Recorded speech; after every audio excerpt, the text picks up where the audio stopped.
Diriwayatkan dari Abu Najih Al-Irbad bin Sariyah radhiyallahu anhu, dia berkata Rasulullah sallallahu alaihi wasallam memberikan nasihat kepada kami dengan suatu nasihat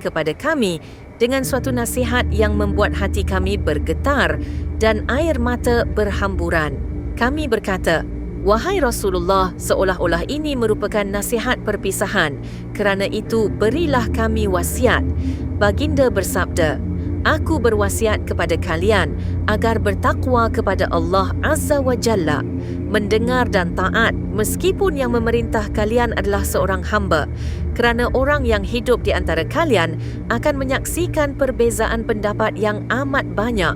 Maka hendaklah kalian memegang sunnahku dan sunnah para khulafa'ur rasyidin yang mendapat petunjuk. Gigitlah sunnah-sunnah itu dengan gigi geraham dan hindarilah membuat hal-hal yang baru bid'ah, kerana setiap bid'ah adalah sesat."